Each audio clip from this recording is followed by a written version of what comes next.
Malo prije ste spomenuli rečenicu mi. Zapravo je zanimljivo jer ponekad jedan primjer govori više od 1000 riječi. Znači mi smo sad teoretski raspravljali o toj temi, međutim u vašoj knjizi dajete 2 dobra primjera, a takvi bi se primjera moglo naći jako puno, koje zorno to prikazuju. Jer taj spiritualni pogled na stvari o kojem govorite je zapravo elementarna jednostavna logika.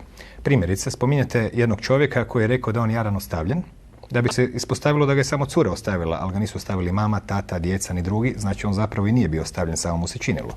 Spominjete osobu koju ste preplašili, pa ona rekla vi ste me preplašili, a vi ste u stvari rekla ne, sami ste se preplašili, u vama je strah.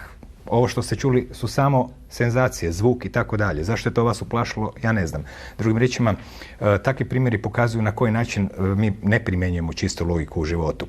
Pa na koji način se sa ljudima susrećete i u kojim rasponima u stvari su ljudi vezani uz interpretaciju svog doživljaja umjesto uz jednostavnu logiku koja se stvara time što imaš malo širi pogled na stvari?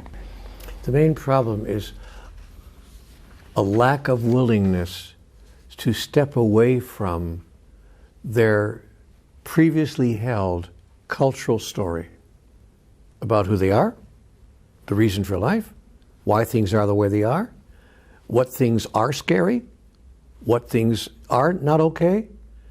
You know, in other words, the main problem is we're using the data of our mind, which is collected through all the years since we were born, and we imagine that that data is accurate.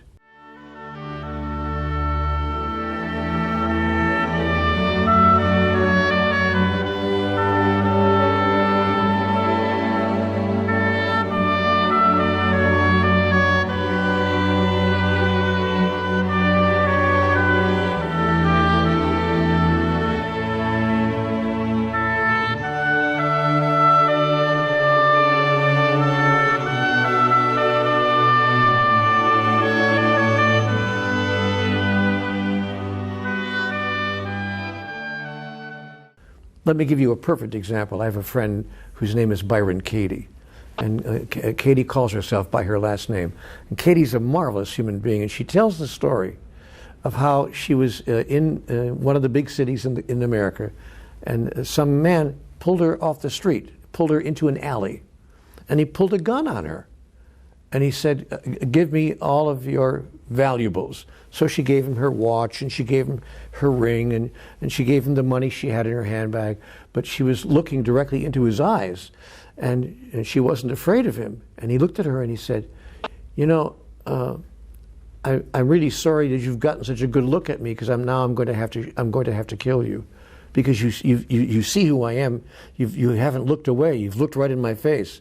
So he put a silencer on the gun. He said, I'm going to have to kill you. I'm sorry, but I didn't realize you'd get such a good look at me. And she looked at him. Ordinary person would be, you know, and get very scared. But she looked at him and she said, do the best you can do. You need to do the best you can do. In this situation, if that's the best solution you can come up with, you need to do the best you can do. Because she was not coming from the previous data of her mind, which tells her to be upset, scared, run, you know, scream, cry, whatever. She was coming from a whole different place in her reality. And he looked at her and he said, lady, you're crazy. He dropped the gun. He dropped her handbag. He just turned around and ran away. He realized he had run into a crazy person. Well, it wasn't really a crazy person at all.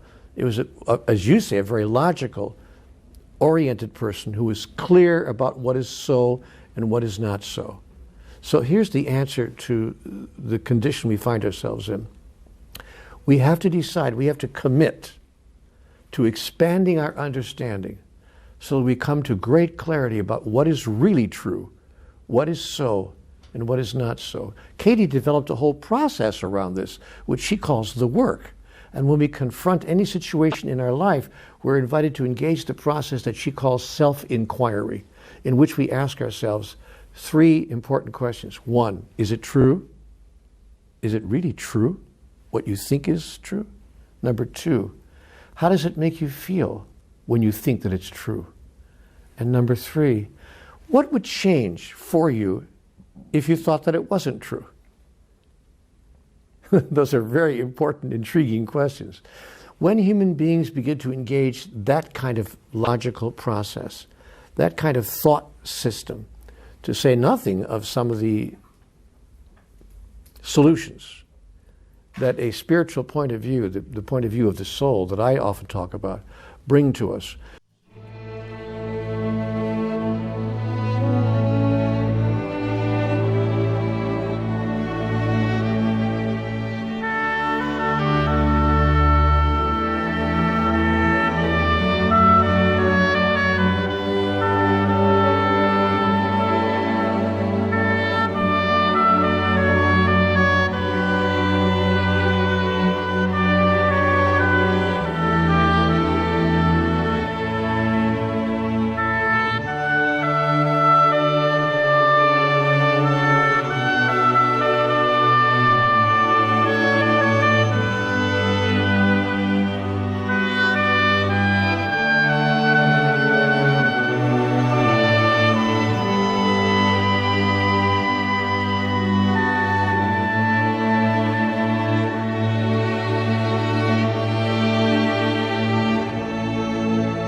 For instance, we change our thought about the event. Let's pick an event.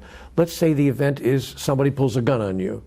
Say, what is my thought about that event? Well, my thought is this is a very dangerous situation. I could die here. This is a very difficult situation to be in, and I need to be scared.